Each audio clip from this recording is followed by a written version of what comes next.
మనం నివసిస్తున్న ఈ భూగోళం ముఖ్యంగా రెండు పదార్థాలను కలిగి ఉండి వాటి ద్వారా ఏర్పడింది. ఒకటి నీరు, రెండు భూమి.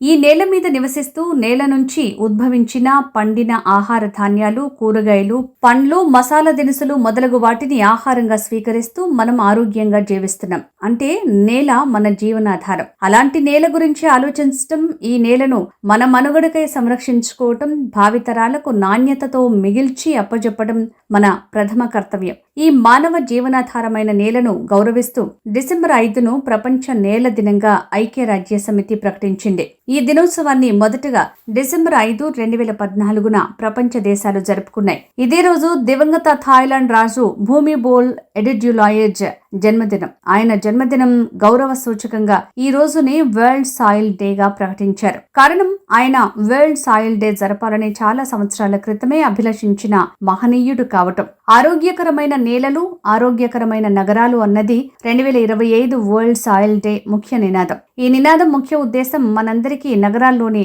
నేల ప్రాకృతిక, సేంద్రియ స్వభావాలను కాపాడుకోమని హితవు పలకటం, అలాగే హెచ్చరించటం కూడా.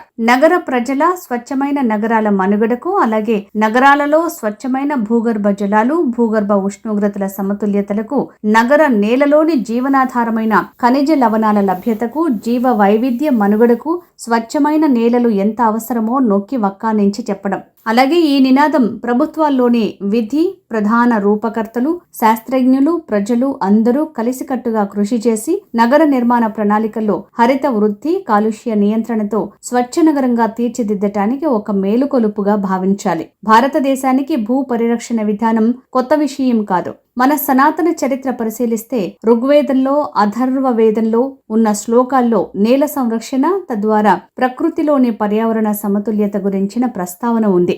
ముఖ్యంగా అథర్వణ వేదంలో సేంద్రియ ఎరువులు, మొక్కల మృత్తికలను, పశువుల ఎరువును వాడి భూసారం పెంచి భూమిని వ్యవసాయ యోగ్యంగా చేసుకోవాలని ఉంది. క్రీస్తుపూర్వం 268, 232లో అశోకుడు చెట్లు నాటించటం, ఔషధ, సుగంధ ద్రవ్య మొక్కలను సాగు చేయించటం భూసార పరిరక్షణను ఉద్దేశించి కూడా చేసినవని చరిత్రకారుల అభిప్రాయం. అలాగే కౌటిల్యుని అర్థశాస్త్రంలో వ్యవసాయానికి సేంద్రియ ఆధారిత భూసార పరిరక్షణ, వ్యవస్థీకృత నీటి నిల్వలు, నీటిపారుదల ఆవశ్యకతలు పేర్కొనటం జరిగిందని గ్రంథాలు చెప్తున్నాయి. పరాశరుని కృషి పరాశరలో దీర్ఘకాలిక నేల సేంద్రియ స్వభావ పరిరక్షణ కోసం సంప్రదాయ పద్ధతులు పాటించాలని ఉంది. వరాహమిహిరుని బృహత్ సంహిత అనే గ్రంథంలో సేంద్రియ ఎరువుల వాడకం, నీటి పొదుపు, పంట మార్పిడి మొదలగు పద్ధతులు భూసార పరిరక్షణకు చాలా అవసరమని ఉంది. ఆధునిక శకం క్రీస్తు శకం 1000లో వృక్ష ఆయుర్వేద శాస్త్రంలో వృక్ష విజ్ఞాన శాస్త్రం అనే అంశంలో జీవ ఆధారిత ఎరువులను వాడి నేలను ఎలా సారవంతం చేసుకోవాలి అనే విషయాలు ఉన్నాయి. అలాగే పంచగవ్య కలిపి తయారు చేసిన ఎరువులు వాడాలని పేర్కొన్నట్లు సమాచారం. ఆధునిక పరిణామాల విషయానికి వస్తే జేడబ్ల్యూ లీథెర్ అనే శాస్త్రవేత్తను భారత్లో మృత్తికా శాస్త్ర, వ్యవసాయ రసాయన శాస్త్రాలకు పితామహుడు అని చెప్పొచ్చు. ఆయనను భూసార పరిశోధనకు శ్రీకారం చుట్టిన మహానుభావుడని అంటారు. భూసార పరిశోధన కేంద్రమైన పూసా పరిశోధన సంస్థ ఉద్భవించడానికి శ్రమించిన వ్యక్తి. అలాగే భారతదేశ హరిత విప్లవ పితామహుడు. 2వ హరిత విప్లవానికి పునాది వేసిన మహామనీషి, వ్యవసాయ విజ్ఞానవేత్త దివంగత డాక్టర్ ఎంఎస్ స్వామినాథన్.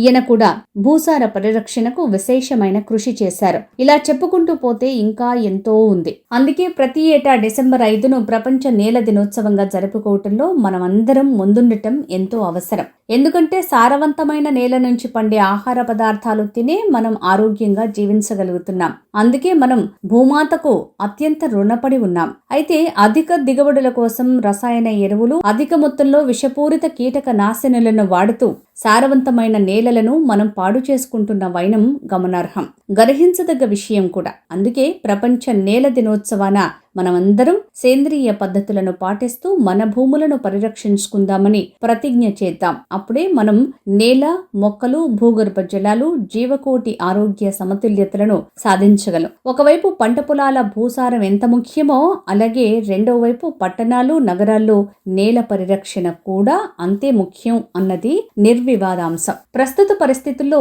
ఈ సమస్య గంభీరమై మానవ మనుగడకే పెను ముప్పుగా మారుతోంది. విపరీతంగా విస్తరిస్తున్న పట్టణీకరణ, వాణిజ్య కార్యకలాపాలు, పుట్టగొడుగుల్లా వెలుస్తున్న విస్తరిస్తున్న కాలుష్యకారక పరిశ్రమల వల్ల గ్రామాల నుంచి పట్టణాలకు, నగరాలకు వలసలు పెరిగిపోతున్నాయి. ఫలితంగా నగరాలు, వాటి చుట్టుపక్కల ప్రాంతాలు అత్యధిక చెత్త చెదారం, వాణిజ్య పరిశ్రమల వ్యర్థాలతో నిండి కాలుష్య కాసారాలవుతున్నాయి. ఫలితంగా ఈ హానికారక వ్యర్థాలు భూమి మీద పేరుకుపోయి భూమి పొరల్లోకి హానికారక ఖనిజాలు, లవణాలు, బ్యాక్టీరియా, వైరస్లు ప్రవేశిస్తున్నాయి. భూమిని, భూగర్భ జలాలు కలుషితమవుతున్నాయి. వాననీటి కుంటలు, చెరువులు, చివరికి పట్టణ ప్రాంతంలో ప్రవహించే నాలాలు, నదులు ఇవన్నీ కూడా కలుషితమవుతున్నాయి. ప్రజా ఆరోగ్యం ప్రశ్నార్థకంగా నిలిచింది. ఇక మున్సిపల్ ఘన వ్యర్థాల విషయానికి వస్తే నగరాల్లో ఎక్కడ చూసినా కుప్పలే. ఫలితంగా నగరాల్లో నేల విపరీతంగా కలుషితమవుతుంది అనటంలో సందేహం లేదు. ఈ సమస్యను పరిష్కరించాలని, మున్సిపాలిటీకి వ్యర్థాలను తగ్గించాలని